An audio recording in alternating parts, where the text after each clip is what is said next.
Yuk kita bongkar kode yang dipakai perampok. Selotip di gagang pintu, selembar keju di kap mesin mobil, dan masih banyak lagi tanda lain kalau kamu diawasi penjahat. Perampok nggak sembarangan milih rumah untuk dirampok. Seringnya mereka bakal mengawasi rumah itu sebelum beraksi. Mereka pengen tahu lebih banyak tentang rumah itu dan keamanannya. Mereka ninggalin tanda di rumah itu, pintu garasi, kotak surat, atau unit penyimpanan. Kalau kamu tahu tanda-tanda ini, kamu bakal bisa melindungi rumah kamu dari orang-orang jahat. Kalau kamu melihat gambar lingkaran, artinya di mata perampok rumah kamu gampang dibobol. Mungkin nggak ada sistem keamanan di rumahmu, tapi lingkaran yang disilang berarti rumah itu nggak bisa dibobol. Mungkin ada alarm canggih, CCTV, atau anjing di sana. Garis mirip tangga berarti kelihatan ada barang berharga di rumah itu. Jadi, ada barang yang layak dicuri di sana. Kalau ada tanda huruf M di tempat sampah, artinya rumahnya kosong di pagi hari. Kalau N, berarti kosong di malam hari. Polisi udah ngasih peringatan tentang kode ini, tapi ingat, beberapa tanda ini sebenarnya cuma pesan yang dipakai pekerja jalan untuk berkomunikasi mengenai jalur pipa dan sebagainya. Kalau kamu melihat bukti key bumping, jangan masuk rumah. Key bumping adalah teknik membobol menggunakan kunci serupa yang terbuat dari logam yang lebih berat dari pasaknya untuk mengikir pasak di dalam kunci. Korban juga bisa susah mengajukan klaim asuransi karena teknik ini nggak meninggalkan tanda-tanda pembobolan dari luar. Kamu dirampok, tapi nggak bisa membuktikannya kepada perusahaan asuransi. Repot banget. Mencongkel kunci adalah teknik yang lebih lembut. Teknik ini bakal ninggalin bekas di kenop pintu kayak goresan halus di lubang kunci. Tapi tanda yang jelas bisa kelihatan di dalam lubang kunci pada pasaknya, soalnya bakal penyok. Baret dalam atau tanda di kenop pintu juga bisa menunjukkan ada orang yang masuk rumah kamu. Pencuri kadang menggunakan obeng untuk membobol pasak di lubang kunci. Kalau ada baret, tanda, atau lubang kunci yang melebar, hati-hati saat masuk rumah. Pencuri mungkin nempelin selotip, biasanya yang transparan. Selotip ini ditempel di gagang pintu dan nggak akan dilepas selama sehari atau lebih. Pencuri itu yakin pemiliknya pergi karena pintunya belum disentuh. Strategi ini populer banget di Dublin. Polisi memperingatkan orang-orang agar waspada dan mencabut selotip apapun begitu melihatnya. Sebagian tanda ini dipasang oleh pencuri anjing yang menandai kalau ada anjing mahal di rumah kamu. Biasanya, tanda kapur merah buat anjing besar, tanda kuning dan pink untuk anjing sedang dan kecil. Polisi menyarankan pemilik anjing untuk mengawasi area di sekitar properti mereka dan melapor jika ada yang mencurigakan. Hati-hati juga saat kamu jalan-jalan sama Anabul. Salah satu kunci agar aman di rumah adalah punya alat pengamanan yang baik dan hafal soal propertimu.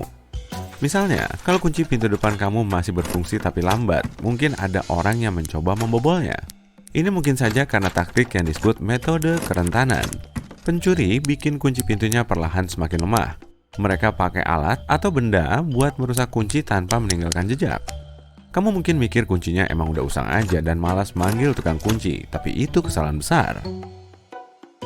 Sama halnya kalau kuncinya lama berputar di dalam lubang. Kalau begitu, biasanya ini tanda awal kalau rumah kamu akan dibobol. Jadi, ini mungkin tanda peringatan paling penting yang kamu harus perhatikan. Kunci pintu keamanan pun rentan dibobol. Kamu tahu nggak kalau warga di Churchill, Kanada nggak ngunci pintu mobil mereka? Mereka bukannya mau mengundang pencuri, tapi biar selamat dari kemungkinan serangan beruang.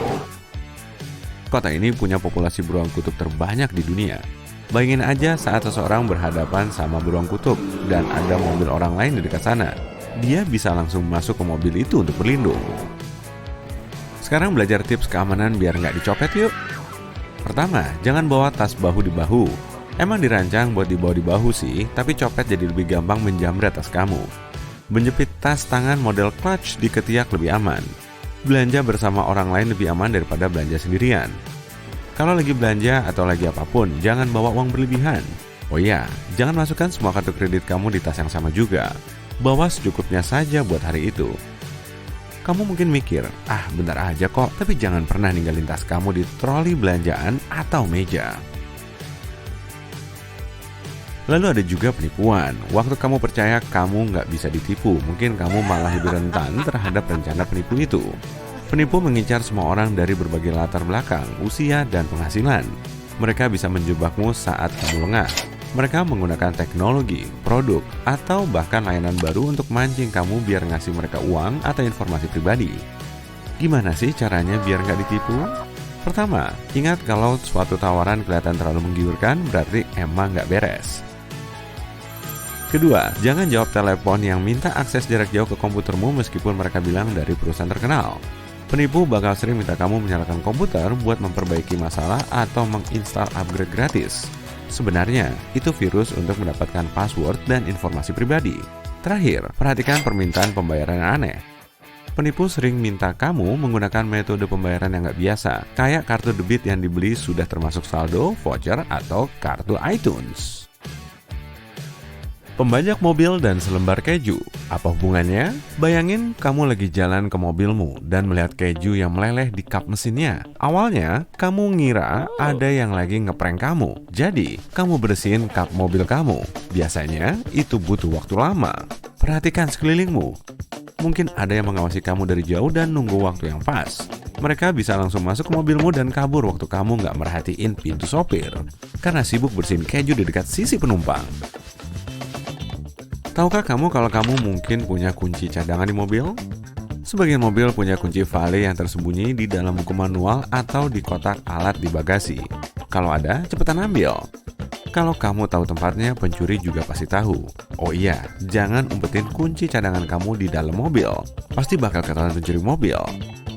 Misalnya, sebagian orang ngumpetin kunci cadangan di bawah bumper atau di bawah karpet mobil. Pencuri sering mengecek tempat-tempat itu juga.